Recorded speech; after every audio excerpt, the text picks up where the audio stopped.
Imagine buying your dream home only to have a stranger show up on day one, screaming that you're breaking rules you never agreed to. That's exactly what happened to me. A woman from the neighborhood, the self-proclaimed queen of the HOA, stormed onto my property and demanded I leave, even though my house wasn't part of her HOA at all. What started as a ridiculous argument turned into weeks of harassment, midnight visits, fake violation notices, and threats. But she didn't expect me to fight back, with proof, with cameras, and with the law on my side. And when the truth came out, Karen finally lost everything. You won't believe what happened the very first day I moved into my new home. I had just parked my moving truck, stepped out with a box in my arms, and before I could even admire the place, this angry woman stormed across the street.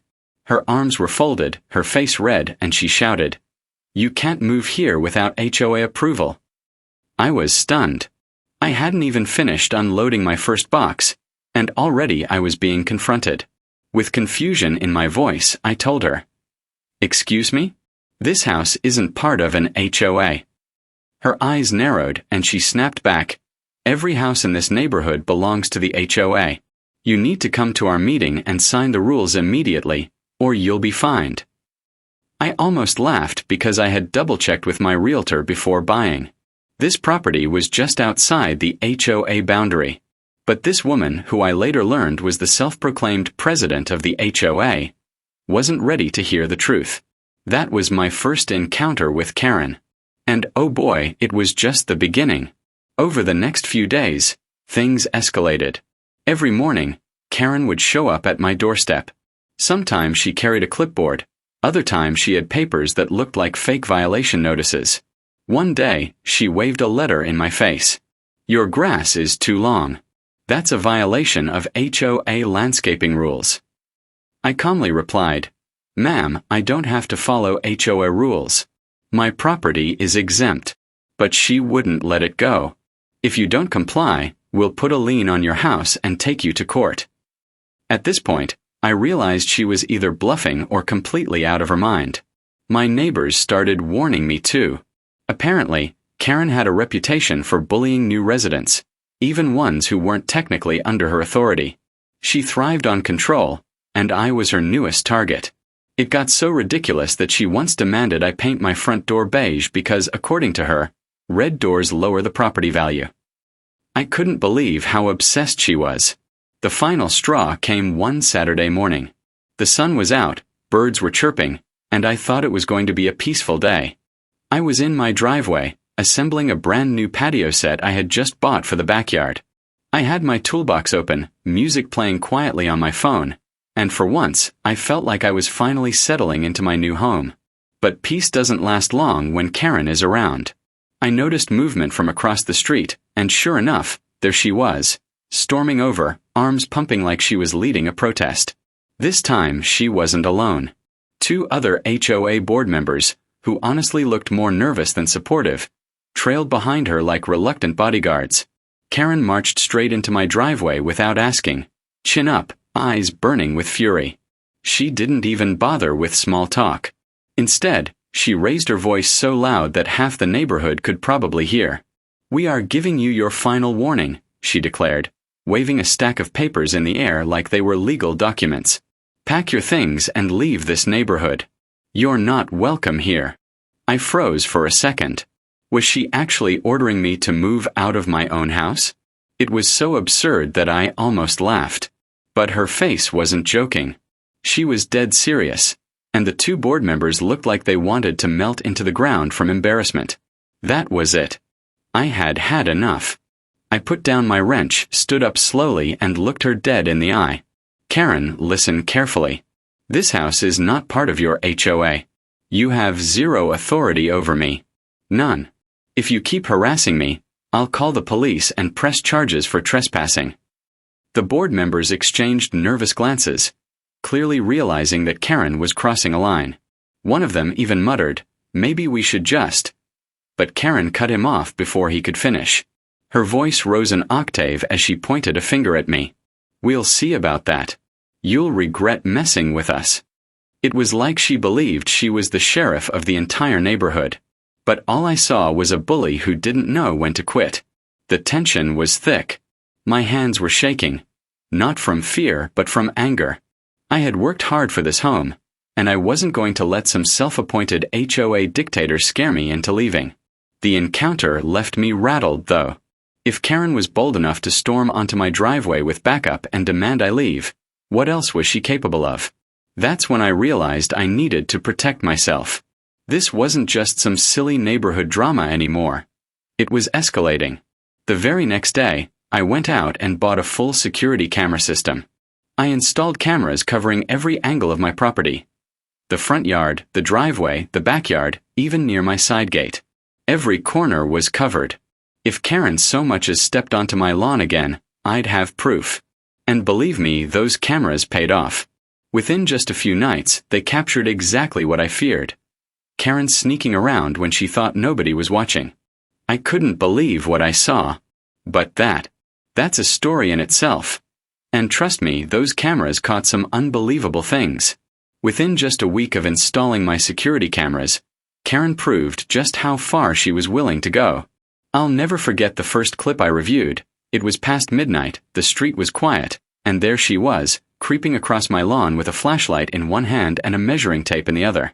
She crouched down like some kind of secret agent and started measuring the height of my grass, mumbling to herself while writing things down on a clipboard. Who does that at midnight? It was so bizarre that I had to watch the footage twice just to believe it was real. But that wasn't the only time. 2 nights later, the cameras caught her again, this time tiptoeing up to my front door with one of her so-called violation notices. She pressed it against the door with tape and then scurried back like she was doing something heroic. The paper wasn't even official.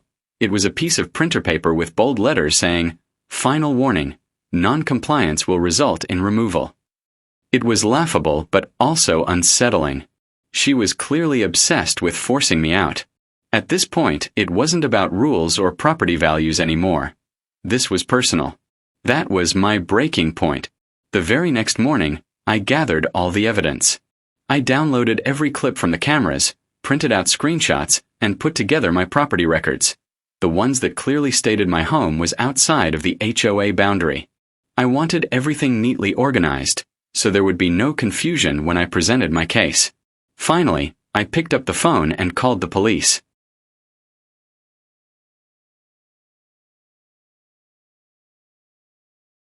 When the officers arrived, I calmly explained the situation.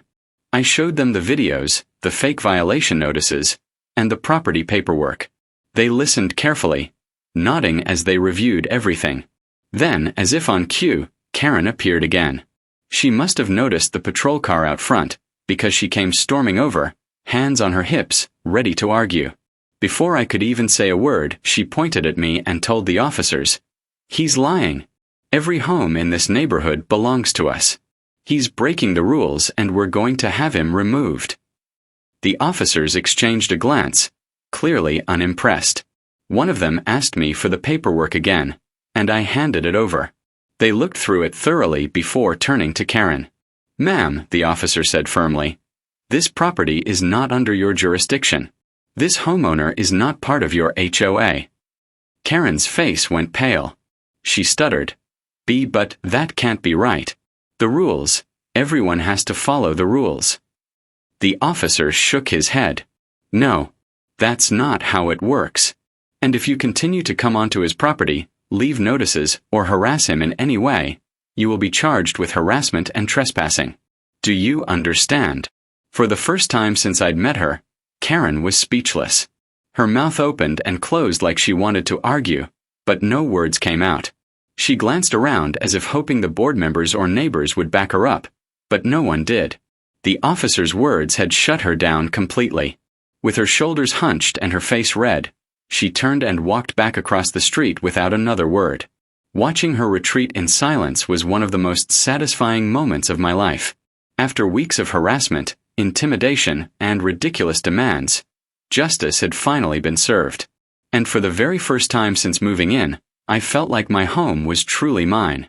After that day, everything changed.